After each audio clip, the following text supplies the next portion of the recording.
Hello again guys, welcome to Sarah's Kitchen. Join me today as I make this perfect delicious all-purpose tomato stew.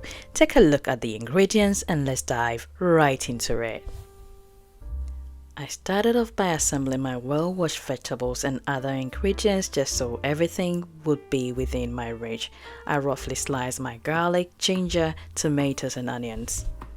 I went with large and rough slices because I was going to end up frying them all up anyway.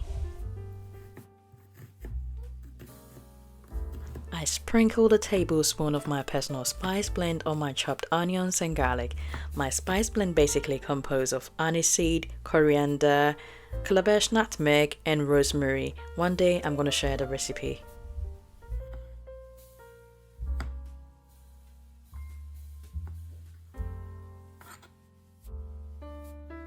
Once I was all done prepping my fresh vegetables, I fried them all up in heated oil on low to medium heat.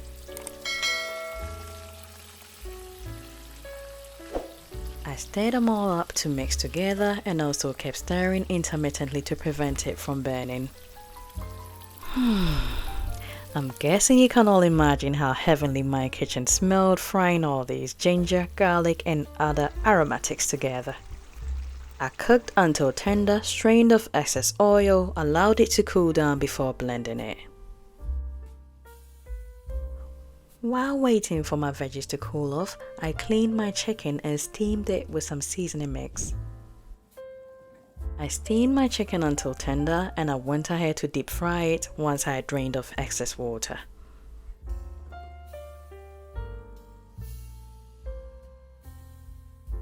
And now, let's begin our stew preparation.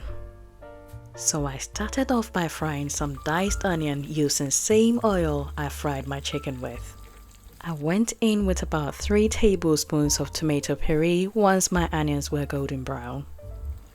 I added a teeny bit of water and just continued to stir until it was dried up.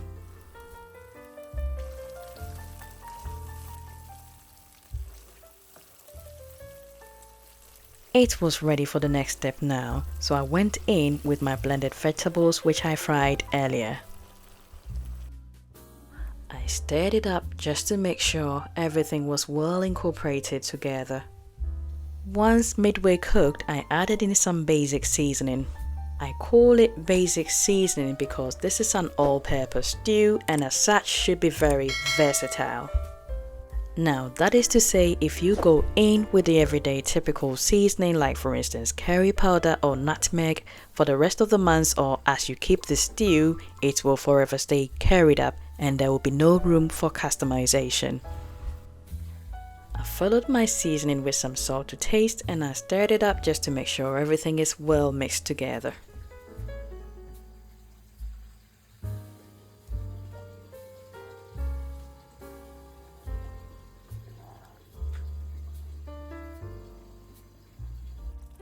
I cooked it for about 30 minutes more, making sure to stir intermittently to prevent it from burning.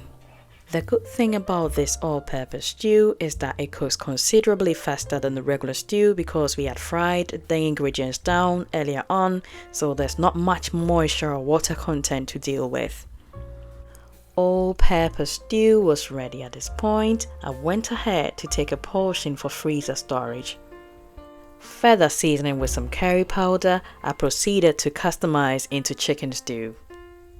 I then stirred up to mix the seasoning together. I added some chunky onions for some texture and of course aesthetics.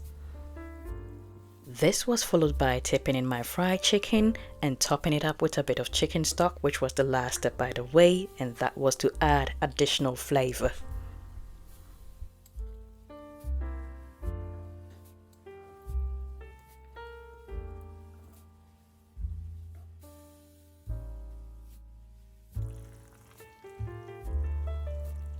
Chicken stew was ready roughly 5 minutes after the last step. I proceeded to enjoy mine with some rice and a bit of salad. Let me know what you would have yours with. And now guys, that will be the end of today's episode. Thank you for stopping by to watch. Don't forget to like, share, comment and subscribe. See you next time.